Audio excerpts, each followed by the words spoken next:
বিরতির পর স্বাগত। এখন খবর বিস্তারিত। অসমে এনডিএফবিএস এর হানায় ৮০ জনেরও বেশি আদিবাসী মৃত্যুর পর জঙ্গিদের বিরুদ্ধে অভিযান সংক্রান্ত পরিস্থিতি খতিয়ে দেখতে অসম গেলেন সেনাপ্রধান দলবীর সিং সোহাগ। শুক্রবার অসমের National Democratic Front of Bodoland সংবিজিতের হানায় ৮০ জনেরও বেশি আদিবাসী মৃত্যুর পর জঙ্গিদের বিরুদ্ধে অভিযান সংক্রান্ত পরিস্থিতি খতিয়ে দেখতে আসামে গেলেন সেনাপ্রধান দলবীর সিং সোহাগ। উল্লেখ্য, জঙ্গিদের বিরুদ্ধে শুক্রবারই পুরোদমে সামরিক অভিযানে নেমেছে কেন্দ্রীয় সরকার, যার পোশাকি নাম দেওয়া হয়েছে অপারেশন রাইনো। জানা গিয়েছে, প্রথমে গুয়াহাটিতে প্রশাসনিক স্তরে একটি বৈঠক করেন সেনাপ্রধান। এরপর সেখান থেকে জঙ্গি হামলায় বিধ্বস্ত শোনিতপুর ও কোকরাঝাড়েও যান তিনি। তাকে বাস্তব পরিস্থিতি ও সেনা অভিযান সম্পর্কে অবহিত করেন সংশ্লিষ্ট আধিকারিকরা। এদিকে জঙ্গি দমনে অসমে অভিযান চলছে। সূত্রের খবর, জঙ্গলে ঢুকে এনডিএফবিএস জঙ্গিদের খোঁজে চিরুনি তল্লাশি চালাচ্ছে ৩,০০০ সেনা জওয়ান। জঙ্গল বাইরে থেকে ঘিরে রেখেছে আধা সেনা। বিদেশমন্ত্রী সুষমা স্বরাজ জানিয়েছেন, এনডিএফবিএস জঙ্গিরা যাতে কোনোভাবেই সীমান্ত পেরিয়ে পালাতে না পারে সেজন্য মায়ানমার সরকার সহযোগিতার আশ্বাস দিয়েছে। এ ব্যাপারে মায়ানমারের সঙ্গে নিয়মিত যোগাযোগ রাখছেন বলেও জানিয়েছেন বিদেশমন্ত্রী। ব্যুরো রিপোর্ট, খবর ত্রিপুরা। এক প্রকাশ সমাবেশের মধ্য দিয়ে কাকরাবনে শুরু হলো ৩ দিনব্যাপী সিপিএম উদয়পুর ২০তম বিভাগীয় সম্মেলন। সমাবেশে প্রধান বক্তা ছিলেন দলের কেন্দ্রীয় কমিটির সদস্য তথা মন্ত্রী বাদল চৌধুরী। সুদিনের নামে যে সরকার দেশে প্রতিষ্ঠিত হয়েছে, সেই বিজেপি সরকারই দেশের গরিব শ্রমজীবী মানুষের উপর ভয়ানক দুর্দিন নামিয়ে এনেছে। স্বাধীনতার পর এইরকম দুর্দিন দেখেনি দেশবাসী। ক্রমশ তা তীব্র হচ্ছে। গরিব মানুষ বাঁচতে পারে সেই ধরনের নীতি কিংবা কর্মসূচি বাতিল হচ্ছে কর্পোরেটদের সাহায্যের জন্য। অন্যদিকে দেশের মানুষকে ধর্মের ভিত্তিতে ভাগ করার সর্বনাশের রাজনীতি চালাচ্ছে বিজেপি নেতৃত্বাধীন সরকার। এই আক্রমণকে প্রতিহত করতে হবে। দেশপ্রেমিক ধর্মবর্ণ নির্বিশেষে সকল অংশে মানুষকে নিয়ে লড়াইকে সুগঠিত করার আহ্বান জানান সিপিআইএম কেন্দ্রীয় কমিটির সদস্য বাদল চৌধুরী। সিপিআইএম উদয়পুর মহকুমা ২০তম সম্মেলনের প্রকাশ্য সমাবেশে এই আহ্বান জানান তিনি। কাকরাবন বিটি কলেজ মাঠে ৩ দিনব্যাপী সম্মেলন শুরুর দিনে হয় প্রকাশ্য সমাবেশ। হাজার হাজার মানুষের উত্তাল ঢেউ আছড়ে পড়ল শনিবার বিটি কলেজ মাঠে। শীতের আমেজ আর সূর্যের লুকোচুরি খেলার মধ্য দিয়ে লাল ঝন্ডা কাঁধে নিয়ে দৃপ্ত পদচারণা ছিল সংগ্রামী মানুষের। গন্তব্যস্থল বিটি কলেজ মাঠ। ছোট বড় একের পর এক মিছিল লড়াইয়ের শপথ নিয়ে সম্মেলনকে কুর্নিশ জানিয়ে চেতনা ছিল দৃপ্ত। ২৭ থেকে ২৯ ডিসেম্বর কাকরাবন কমিউনিটি হলে সুবর্ণপ্রভা মজুমদার মঞ্চে অনুষ্ঠিত হবে সম্মেলন। আর তার শুরুতে প্রকাশের সমাবেশ জানান দিয়ে লাল ঝন্ডা কাঁধে নিয়ে তারা আছেন লড়াইয়ের পথে। মির্জা তুলামুড়া কাকরাবন জামজুরি সহ নানা প্রান্তের মানুষদের প্রাণোজ্জ্বল উপস্থিতি ছিল লক্ষণীয়। সম্মেলনকে ঘিরে লাল সাজে গোটা কাকরাবন। পার্টির রাজ্য কমিটির সদস্য কেশব মজুমদারের সভাপতিত্বে সমাবেশে বক্তব্য রাখেন সিপিআইএম কেন্দ্রীয় কমিটির সদস্য বাদল চৌধুরী, মহকুমা সম্পাদক মাধব সাহা, রাজ্য কমিটির সদস্য রতন ভৌমিক। গণতন্ত্রকে যারা ভালোবাসেন, ধর্ম বর্ণ সব অংশের মানুষকে ঐক্যবদ্ধ করে যারা এগিয়ে নিতে চান, আমাদের পার্টির কর্পোরেটগুলি আমাদের কাছে সেই জন্য সবচেয়ে বেশি গুরুত্ব নিয়ে আসছে। এই কাজটাই আমাদের করতে হবে। কে কোন ধর্ম সে না, শ্রমজীবী মানুষ, কৃষক, আজকে যুবক যারা আজকে নানাভাবে শিকার হচ্ছেন, পশ্চাৎপদ অংশের মানুষ, হরিজন, সেই নেতাকে ছেড়ে দেওয়ার কোনো প্রশ্ন নেই। দুর্নীতির সঙ্গে আমরা আগাগোড়াই আপোষ। সরকারে যখন ছিলাম না তখন দুর্নীতি যেখানে আমরা দেখেছি সোচ্চার হয়েছে। যারা এই সরকারে ছিলেন তার দৃষ্টিতে আনার ব্যবস্থা করেছে। আজকে সরকারে আছে, আমরাই খুঁজে বেড়াচ্ছি, যত বড় নেতাই হোক। সমাবেশের পর মহকুমার ১৭টি অঞ্চলের ৩৪০ জন প্রতিনিধি নিয়ে শুরু হয় প্রতিনিধি সম্মেলন। ব্যুরো রিপোর্ট, খবর ত্রিপুরা। রাজ্যের অন্যান্য স্থানের সঙ্গে বীরচন্দ্রমনু ও তেলিয়ামুড়াতে পালিত হল ৭০তম জনশিক্ষা দিবস। সারা রাজ্যের সঙ্গে শান্তিরবাজার মহকুমার মনু কমিউনিটি হলে ত্রিপুরা উপজাতি কর্মচারী কমিটি এবং ত্রিপুরা সরকারের সমন্বয় কমিটির যৌথ উদ্যোগে পালন করা হয় ৭০তম জনশিক্ষা দিবস। রাজকীয় আমলে ১৯৪৫ সালে দশরথ দেব, হেমন্ত দেববর্মা, সুধন্য দেববর্মা এই জনশিক্ষা আন্দোলন শুরু করেন। বক্তাদের কথায় উঠে আসে ১৯৪৫ সালে ১১ই পৌষ একটি পশ্চাৎপদ উপজাতি গোষ্ঠীর শিক্ষা ও সংস্কৃতির মান উন্নয়নের এবং কুসংস্কারের মুক্ত সমাজ গঠনের লড়াইয়ে মানুষকে উজ্জীবিত করার কথা। হলসভায় উপস্থিত ছিলেন টিইউকেসির বিভাগীয় সভাপতি শরৎ ত্রিপুরা, সহসভাপতি রূপারানী মুরা সিং, টিজিইএ বিভাগীয় সভাপতি বাদল মজুমদার, জিএমপি বিভাগীয় সভাপতি দীপক রিয়াং এবং গণ আন্দোলনের নেতা মনীন্দ্র দেবনাথ প্রমুখ। চাষযোগ্য জমি খুব কম ছিল। তার মধ্যেও আমরা যারা ট্রাইবাল জমিতে চাষ করতে জানতাম না, তখন জুমের উপর আমাদের নির্ভরশীল ছিল। সেই জুমের ফসল প্রাকৃতিকের উপরে নির্ভরশীল। একই সাথে ৭০তম জনশিক্ষা দিবস পালিত হয় তেলিয়ামুড়া শহরের বিভিন্ন অনুষ্ঠানের মাধ্যমে। জনশিক্ষা দিবস উপলক্ষে সিপিআইএম তেলিয়ামুড়া অঞ্চল কমিটির উদ্যোগে অনুষ্ঠিত হয় এক হল সভা। শনিবার সকাল ৭টায় তেলিয়ামুড়ার নেতাজিনগর কমিউনিটি হলে অনুষ্ঠিত হয় এই হল সভা। হল সভায় উপস্থিত ছিলেন সিপিআইএম তেলিয়ামুড়া মহকুমা কমিটির সম্পাদক সুধীর সরকার, সিপিআইএম তেলিয়ামুড়া অঞ্চল সম্পাদক শরদিন্দু বিকাশ গুণ, সুবীর সেন সহ প্রমুখ। সুবোধ দেবনাথকে সভাপতি করে শুরু হয় হলসভা। হলসভায় উপস্থিতির হার ছিল লক্ষণীয়। ৭০তম জনশিক্ষা দিবসকে পালন করতে সাত সকালেই বামপন্থী বিভিন্ন গণ সংগঠনের কর্মীরা হলে ভিড় জমায়। প্রাথমিক আলোচনা করেন সুধীর সেন। জনশিক্ষা দিবস নিয়ে বিশদ আলোচনা করেন সিপিআইএম মহকুমা কমিটির সম্পাদক সুধীর সরকার। তিনি বলেন, যে তৎকালীন মুখ্যমন্ত্রী ছিলেন শচীন্দ্র সিং, ওনাকে যখন বলা হতো যে আরো স্কুল চাই, আরো কলেজ চাই, উনি বলতেন যে কলেজ আমি আর করবো কি আমার বিরুদ্ধে আন্দোলন করার জন্য, কাজে আমি আর কলেজ করব। আজকে বামফ্রন্ট সরকার ত্রিপুরা রাজ্যের মধ্যে প্রতিষ্ঠিত হওয়ার পর আমরা কি দেখছি, পাড়ায় পাড়ায় কলেজ, পাড়ায় পাড়ায় স্কুল আমরা দেখছি। এবং ব্যুরো রিপোর্ট, খবর ত্রিপুরা। নিয়ে নিচ্ছি আবার একটি বিজ্ঞাপন বিরতি, সঙ্গে থাকুন। বিজ্ঞাপন বিরতির পর আবারও স্বাগত। চলে যাচ্ছি অন্যান্য খবরে। রামকৃষ্ণ মহাবিদ্যালয়ে পাঠরত প্রাণীবিদ্যার প্রথম বর্ষে এক ছাত্রীকে শ্লীলতাহানির অভিযোগ উঠল কলেজেরই এক অধ্যাপকের বিরুদ্ধে। বর্তমানে অধ্যাপককে থানায় নিয়ে গিয়ে জিজ্ঞাসাবাদ চালাচ্ছে পুলিশ। এ ঘটনায় চাপা উত্তেজনা বিরাজ করছে মহাবিদ্যালয় চত্বরে। রামকৃষ্ণ মহাবিদ্যালয়ের প্রাণীবিদ্যার প্রথম বর্ষের এক ছাত্রীকে শ্লীলতাহানির অভিযোগ উঠল কলেজেরই এক অধ্যাপকের বিরুদ্ধে। মহাবিদ্যালয়ের অধ্যক্ষ অ্যান্টি সেক্সুয়াল হ্যারাসমেন্ট কমিটি এবং ছাত্র সংসদকে লিখিতভাবে প্রথমে ওই ছাত্রী জানায়। অভিযোগে জানায় জুওলজি অধ্যাপক ডক্টর তাপস চন্দ্র ঘোষ 24 ডিসেম্বর পড়াবার নাম করে সকালবেলা তার আবাসে যাবার জন্য ওই ছাত্রীকে ফোনে জানায়। অধ্যাপকের নির্দেশ মতো ছাত্রীটি অন্য সহপাঠীকে নিয়ে যায়। যথারীতি পড়াশোনা নিয়ে আলোচনা করে ছেড়ে দেন। এদিনেই বিকেল 5টায় ওই ছাত্রীকে একা যাবার জন্য বলেন তিনি। স্যারের কথা অনুসারে আবাসে যায় ছাত্রী। যাবার পরই তাকে ভেতরের ঘরে নিয়ে যায়। তারপরেই অশ্লীল ইঙ্গিত করতেই মেয়েটি ভয় পেয়ে যায়। এমন সময় আরেক ছাত্রী আবাসে হাজির হয় টিউশনের টাকা দেবার জন্য। এই ফাঁকে ঘর থেকে কেটে পড়ে ভয়ার্ত ছাত্রীটি। পরদিন বড়দিনের বন্ধ থাকায় কলেজ কর্তৃপক্ষকে জানাতে পারেনি ছাত্রী। শুক্রবার কলেজে গিয়ে মহাবিদ্যালয়ের অধ্যক্ষ ডক্টর শান্তিরেখা সিংহকে এই ঘটনায় লিখিত অভিযোগ জানায় ওই ছাত্রী। একই সঙ্গে কপি দেন ছাত্র সংসদ সাধারণ সম্পাদককেও এবং কলেজের অ্যান্টি সেক্সুয়াল হ্যারাসমেন্ট কমিটিকে। ছাত্র সংসদও অভিযোগ পেয়ে ছাত্রীটির পাশে দাঁড়ায়। অধ্যাপককে সুষ্ঠু তদন্তক্রমে বিচার করার জন্য দাবি জানায়। অ্যান্টি সেক্সুয়াল হ্যারাসমেন্ট কমিটির কনভেনার বিধাত্রী দাম জানান, এদিন একই সঙ্গে এই ঘটনার 6টি অভিযোগ পান। অধ্যক্ষ অভিযোগ পেয়ে কমিটিকে বিষয়টি তদন্তের জন্য নির্দেশ দেন। আজ সন্ধ্যা অনুমান 6টার সময় রামকৃষ্ণ মহাবিদ্যালয়ের একজন ছাত্রী ওরেই মহাবিদ্যালয়ের অধ্যাপক ডক্টর তাপস চন্দ্র ঘোষের বিরুদ্ধে শ্লীলতাহানির অভিযোগ আনছে।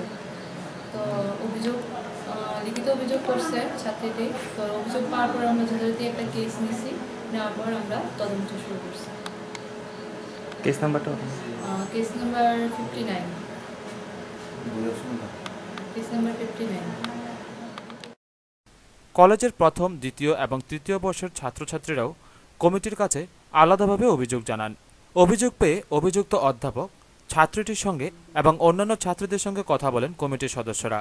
অভিযোগের কিছুটা হলেও প্রাথমিক সত্যতা পায় কমিটি। রিপোর্ট দেয় অধ্যক্ষের কাছে। অধ্যক্ষ রিপোর্ট পেয়ে উচ্চশিক্ষা দপ্তরের সাথে যোগাযোগ করেন। উচ্চশিক্ষা মন্ত্রীর নজরেও বিষয়টি নেন। ঊর্ধ্বতন কর্তৃপক্ষের নির্দেশ আসে মহাবিদ্যালয়ের হাতে না রেখে আইনি পথে এগোবার জন্য। অধ্যাপক সঙ্গে সঙ্গে মহিলা থানার ওসির সঙ্গে যোগাযোগ করেন। ওসি শিউলি দাস এসে কলেজের অভিযুক্ত অধ্যাপকের সঙ্গে কথা বলেন। গোটা ঘটনাকে অস্বীকার করেন অভিযুক্ত অধ্যাপক ডক্টর তাপস চন্দ্র ঘোষ। মহিলা থানার ওসি শিউলি দাস অধ্যক্ষ ডক্টর শান্তিরেখা সিংহকে বলেন, জিজ্ঞাসাবাদের প্রয়োজন রয়েছে, ওনাকে থানায় যেতে হবে, যদি সহযোগিতা না করেন তাহলে গ্রেপ্তার করা হবে। এরপরেই অধ্যাপককে থানায় নিয়ে যায় পুলিশ। জিজ্ঞাসাবাদও চলছে। বিদ্যালয়ের ছাত্র সংসদের পক্ষ থেকে আজ আমাদের কৈলাসহরের ওমেন্স পুলিশ স্টেশনে আমরা এসেছি একটা ডেপুটেশনের মধ্য দিয়ে। এখানে আমাদের ছাত্রছাত্রীরাও এসেছে। 24 তারিখ বিকালে আমাদের এই কলেজের একটি ছাত্রী বিজ্ঞান বিভাগের, তাকে আমাদের কলেজের অধ্যাপক জুলজি ডিপার্টমেন্টের এইচওডি শ্রদ্ধেয় অধ্যাপক তাপস চন্দ্র ঘোষ উনি ওনার বাড়িতে ডেকেছিলেন। ওনার বাড়িতে সে যায়, ওনার একে প্রশ্ন নিয়ে সে যায়, উনি তাকে ডেকেছিলেন। তো সে যাওয়ার পরে তার সাথে সেই ছাত্রীটির সাথে আমাদেরই কলেজের অধ্যাপক তাপস চন্দ্র ঘোষ উনি শ্লীলতাহানি করার চেষ্টা করেন এবং ওর সাথে বিভিন্ন খারাপ আচরণ করার চেষ্টা করে। তার প্রতিবাদে আমরা আজ ডেপুটেশন দিয়েছি আমাদের প্রিন্সিপাল মহোদয়কে এবং আমাদের ভারতের ছাত্র ফেডারেশন কৈলাসহর বিভাগীয় কমিটি, তারাও এসে আমাদের প্রিন্সিপাল মহোদয়ের নিকট এবং আমাদের হায়ার এডুকেশন দপ্তরে ডেপুটেশনে মিলিত হয়েছে। ব্যুরো রিপোর্ট, খবর ত্রিপুরা। আসামের কোকরাঝাড় ও শোনিতপুর জেলার উপজাতি অংশের মানুষের উপর উগ্রবাদীদের নির্বিচারে আক্রমণের প্রতিবাদে আগরতলা কুঞ্জবন এলাকার গান্ধী মূর্তির পাদদেশে যৌথভাবে একদিনের এক গণধর্ণা কর্মসূচি পালন করে ত্রিপুরা একাধিক সামাজিক সংগঠনের কর্মীরা। আসামের কোকরাঝাড় ও শোনিতপুর জেলার উপজাতি অংশের মানুষের উপর উগ্রবাদীদের নির্বিচারে আক্রমণের প্রতিবাদে এবার সরব হল ত্রিপুরা একাধিক সামাজিক সংগঠন। আসামের হত্যাকাণ্ডের প্রতিবাদে শনিবার আগরতলার কুঞ্জবন এলাকার গান্ধী মূর্তির পাদদেশে যৌথভাবে একদিনের এক গণধর্ণা কর্মসূচি পালন করে ঝাড়খণ্ডী সমাজ উন্নয়ন সমিতি, ত্রিপুরা সংখ্যালঘু উন্নয়ন পরিষদ এবং SC/ST ও মাইনরিটি উন্নয়ন পর্ষদ। এদিন এই গণধর্ণা কর্মসূচি থেকে অভিযোগ করা হয় আসাম সরকার ও কেন্দ্রীয় সরকার গরিব ও নিরীহ অংশের মানুষের নিরাপত্তা দিতে ব্যর্থ হয়েছে। দাবি জানানো হয় অবিলম্বে এই গণহত্যা বন্ধ করা এবং গণহত্যার সুষ্ঠু তদন্ত করা। সেই সঙ্গে দাবি জানানো হয় যে এই সকল উপজাতি অংশের মানুষের পুনর্বাসন দেওয়ার। গণধর্ণা থেকে কেন্দ্রীয় মোদী সরকারকে মুদ্রাবাদ ধ্বনিতে সোচ্চার হন। কোকরাঝাড় শোনিতপুরে যে গণহত্যা চলছে এবং যেখানে ঝাড়খণ্ডীরা অর্থাৎ আদিবাসীরা হত্যার শিকার হচ্ছেন, তাদেরকে ঘরবাড়ি ছেড়ে পালিয়ে যেতে হচ্ছে, তারা প্রপার পুনর্বাসন পাচ্ছেন না, তার প্রতিবাদে আমরা SC/ST OBC মাইনরিটি উন্নয়ন পরিষদের পক্ষ থেকে আজকে এই বিক্ষোভ মিছিল আমরা সংগঠিত করছি। আমরা দাবি করছি তার সুষ্ঠু বিচার হোক, চিরতরে বন্ধ হোক। এর আগেও 1996 সালে সেখানে প্রায় 2 লাখ এই ধরনের ঝাড়খণ্ডীদের উৎখাত করে দেওয়া হয় বড় সন্ত্রাসবাদীরা, এবং আজকেও বড় সন্ত্রাসবাদীরা এই হত্যালীলা চালিয়েছে এবং তাদের যে রাষ্ট্রীয় নিরাপত্তা পাওয়ার দরকার ছিল আসাম সরকার কিংবা কেন্দ্রীয় সরকার, সেই নিরাপত্তা দিতে তারা ব্যর্থ হয়েছে। অতএব সেই সমস্ত অঞ্চলের নিরাপত্তা বাড়ানোর দাবিতে এবং বাস্তুহারা মানুষের পুনর্বাসনের দাবিতে আমরা ত্রিপুরাতে SC/ST OBC মাইনরিটি উন্নয়ন পরিষদের তরফ থেকে আজকের বিক্ষোভ মিছিল আমরা সংগঠিত করেছি। ব্যুরো রিপোর্ট, খবর ত্রিপুরা। শনিবার সোনামুড়া টাউন হলে অনুষ্ঠিত হলো সোনামুড়া নগর পঞ্চায়েত ভিত্তিক যুব উৎসব 2014-15। এদিন সোনামুড়া শহরের বিভিন্ন স্কুল কলেজের ছাত্রছাত্রী ও NSS ইউনিটের ছাত্রছাত্রীরা শহরের বিভিন্ন পথ পরিক্রমা করে। শনিবার দুপুর 12টায় সোনামুড়া টাউন হলে অনুষ্ঠিত হয় সোনামুড়া নগর পঞ্চায়েত ভিত্তিক যুব উৎসব 2014-15। এই যুব উৎসবকে কেন্দ্র করে সোনামুড়া শহরের বিভিন্ন স্কুল ও কলেজের ছাত্রছাত্রীরা সহ NSS ইউনিটের ছাত্রছাত্রীদের নিয়ে একটি মনোজ্ঞ র্যালি বের হয় সোনামুড়া শহরে। র্যালিটি সোনামুড়া শহরের বিভিন্ন পথ পরিক্রমা করে সোনামুড়া টাউন হলে এসে শেষ হয়। প্রদীপ প্রজ্বলন করে অনুষ্ঠানের শুভ সূচনা করেন নগর পঞ্চায়েতের চেয়ারম্যান নারায়ণ চক্রবর্তী। উক্ত অনুষ্ঠানে উদ্বোধকের ভাষণে নগর পঞ্চায়েতের চেয়ারম্যান নারায়ণ চক্রবর্তী বলেন, নগর পঞ্চায়েত, পৌর পরিষদ এবং কর্পোরেশন এলাকা, তার পরবর্তী সময় জেলা, এরপরে রাজ্য, তারপরে সর্বভারতীয় পরিমাণে জাতীয় উৎসব সেখানে সংগঠিত হয়ে থাকে এবং শুধু পড়াশোনার মধ্যেই সীমাবদ্ধ ছিলেন না, সমাজের প্রতি যুবকদের জন্য অনেক কাজ এবং উপদেশ উনি দিয়েছেন। মহকুমা শাসক সুভাষিস দাস বলেন, মৃত্যুর অনেক বছর পরে তার কথাগুলোর প্রাসঙ্গিকতা, তার উপযোগিতা অনেক ক্ষেত্রেই আমরা আমাদের উপলব্ধির মধ্যে এসেছে। একটা সময় তিনি বলেছিলেন যে স্তোত্র পাঠ থেকে, শাস্ত্র পাঠ থেকে, পূজা অর্চনা, তার থেকে অনেক বেশি যেটা গুরুত্বপূর্ণ সেটা হচ্ছে নিজের শরীরকে সুস্থ রাখা। সুস্থ শরীরের মধ্যে সুস্থ মন বাসা করতে পারে, ঋজুতা নিয়ে আমরা বেঁচে থাকতে পারি। এবং সেজন্য তিনি বলেছিলেন ধর্ম আচার এগুলোর থেকে অনেক গুরুত্বপূর্ণ হচ্ছে খেলাধুলার মধ্যে নিজেকে বিবৃত রাখা।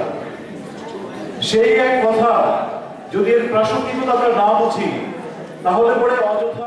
এদিনের এই অনুষ্ঠানে এছাড়া উপস্থিত ছিলেন সোনামুড়া মহকুমা যুব বিষয়ক ও ক্রীড়া দপ্তরের সহ অধিকর্তা রণজিৎ বাগচি, নগর পঞ্চায়েতের কার্যনির্বাহী আধিকারিক অবেদানন্দ বৈদ্য, সভাপতি তথা ক্রীড়া ও সাংস্কৃতিক বিষয়ক স্থায়ী কমিটি সোনামুড়া নগর পঞ্চায়েত গোলাম মুস্তফা সহ অন্যান্যরা। এদিনের এই অনুষ্ঠানে বিভিন্ন সংস্থার শিল্পীরা নাচ ও গানের মাধ্যমে উপস্থিত সকলের মন জয় করে নেয়। টুটন চৌধুরীর রিপোর্ট, খবর ত্রিপুরা। বিলুনিয়া টাউন হলে উদ্বোধন হলো প্রেরণা আয়োজিত 3 দিনব্যাপী 7ম বর্ষ ঝুমা স্মৃতি উত্তর পূর্বাঞ্চলীয় নাট্য উৎসব। উদ্বোধন করেন দক্ষিণ জেলা সভাধিপতি হিমাংশু রায়। গত 26শে ডিসেম্বর সন্ধ্যা 6টায় বিলুনিয়া টাউন হলে উদ্বোধন হয়ে গেল প্রেরণা আয়োজিত 3 দিনব্যাপী 7ম বর্ষ ঝুমা স্মৃতি উত্তর পূর্বাঞ্চলীয় নাট্য উৎসবের। এই অনুষ্ঠানের উদ্বোধন করেন দক্ষিণ জেলা সভাধিপতি হিমাংশু রায়। এছাড়াও উপস্থিত ছিলেন বিধায়ক Basudeb Majumdar, senior information officer দক্ষিণ জেলা, বরিষ্ঠ নাট্য ব্যক্তিত্ব বিমল দাস। সভাপতিত্ব করেন পৌর পরিষদের চেয়ারম্যান দীপঙ্কর সেন। ছোট্ট সাংস্কৃতিক অনুষ্ঠানের মাধ্যমে নাট্য উৎসবের উদ্বোধন হয়। তারপরই শুরু হয় উদয়পুর লিটল ড্রামা ইউনিটের নাটক ইছামতি। এদিন একটি নাটকই মঞ্চস্থ হয়। 27শে ডিসেম্বর সন্ধ্যা 6টা থেকে শুরু হয় নাটক সোনার পাথর বাটি। পরিবেশনায় বিলুনিয়া ত্রিবেণী সংস্থা। সন্ধ্যা 7:30 থাকছে খোয়াই উত্তরণ সংস্থার নাটক বিপ্লব স্তব্ধ কেন। অনুষ্ঠানে হিমাংশু রায় বলেন, নাটক আর এই পৃথিবীটা হলো নাট্যশালা। প্রতিদিন অসংখ্য ঘটনা ঘটছে, সেই ঘটনাগুলিকে নাট্যকাররা সংগ্রহ করে তার যে শিক্ষণীয় যে দিকগুলি সমাজকে সমৃদ্ধ করার লক্ষ্যে আগামী প্রজন্মের নাগরিক। বিধায়ক বাসুদেব মজুমদার বলেন, এই সংস্থা অনুষ্ঠান এবং একটা উৎসব সম্পর্কে গড়ে তুলছে, যা আমাদের পক্ষে খুবই আনন্দের এবং উৎসাহী। আমরা জানি নাটক এমন একটা মাধ্যম যার মধ্যে দিয়ে সামাজিক, রাজনৈতিক, অর্থনৈতিক সমস্ত। ব্যুরো রিপোর্ট, খবর ত্রিপুরা। বক্সনগর ব্লক ভিত্তিক যুব উৎসব অনুষ্ঠিত হলো কলমচৌড়া বি.আর. আম্বেদকর কমিউনিটি হলে। এদিন অনুষ্ঠানের শুভ সূচনা করেন বক্সনগর পঞ্চায়েত সমিতির চেয়ারম্যান জেসমিন আক্তার। ছিলেন অন্যান্য বিশিষ্ট জনেরাও। বক্সনগর ব্লক ভিত্তিক যুব উৎসব অনুষ্ঠিত হয় শুক্রবার। ব্লক এলাকার কলমচৌড়া বি.আর. আম্বেদকর কমিউনিটি হলে অনুষ্ঠিত হয় এই ব্লক ভিত্তিক যুব উৎসব। প্রদীপ প্রজ্বলন করে অনুষ্ঠানের শুভ সূচনা করেন বক্সনগর পঞ্চায়েত সমিতির চেয়ারম্যান জেসমিন আক্তার। অনুষ্ঠানে এছাড়াও উপস্থিত ছিলেন পঞ্চায়েত সমিতির ভাইস চেয়ারম্যান বিজয় ভূষণ সাহা, সদস্য মোহাম্মদ সেলিম উদ্দিন, সোনামুড়া মহকুমা যুব ও ক্রীড়া বিষয়ক দপ্তরের সহ অধিকর্তা রঞ্জিত বাগচি সহ বিশিষ্ট জনেরা। অনুষ্ঠানে উদ্বোধকের ভাষণে পঞ্চায়েত সমিতির চেয়ারপারসন জেসমিন আক্তার বলেন, বিভিন্ন অনুষ্ঠানের মাধ্যমে, বিভিন্ন নাটকের মাধ্যমে, বিভিন্ন নাটিকার মাধ্যমে, বিভিন্ন গানের মাধ্যমে আমাদের যুব সমাজটাকে যে কুসংস্কার আছে সেটা থেকে দূর করা যায়। এগুলা আমাদের একমাত্র এই আয়োজনের মাধ্যমে সম্ভব। যেমন আমরা আরো মিটিং বা অন্য কিছু করে যুব সমাজকে সোজা করা যায় না, কিন্তু যখন তাদের মনের ভিতরে একটা আবেগ ঢুকানো যায় তখনই ওদেরকে একটা সমাজের। মহকুমা যুব ও ক্রীড়া বিষয়ক দপ্তরের সহ অধিকর্তা রঞ্জিত বাগচি বলেন, যুব উৎসব আগামী 28 তারিখ মেলাগড়ে অনুষ্ঠিত হবে সিপাহীজলা জেলা ভিত্তিক যুব উৎসব। আজকের এই যুব উৎসবে বিভিন্ন পঞ্চায়েত থেকে যে সমস্ত সাংস্কৃতিক দল এসছে তাদের মধ্যে বিভিন্ন বিষয়ে প্রতিযোগিতা হবে এবং যারা সেই প্রতিযোগিতায় শ্রেষ্ঠত্বের সম্মান পাবেন তারা নির্বাচিত হয়ে আগামী 28 তারিখ এই ব্লকের প্রতিনিধি রূপে জেলা ভিত্তিক প্রতিযোগিতায় অংশগ্রহণ করবে। তৎপরবর্তী সময়ে অনুষ্ঠানে ব্লক এলাকার বিভিন্ন পঞ্চায়েত এলাকা থেকে 150 জন প্রতিযোগী ও প্রতিযোগিনী অংশগ্রহণ করে। এদিনের এই যুব উৎসবকে কেন্দ্র করে উপস্থিত প্রতিযোগীদের মধ্যে উৎসাহ লক্ষ্য করা যায়। ব্যুরো রিপোর্ট, খবর ত্রিপুরা।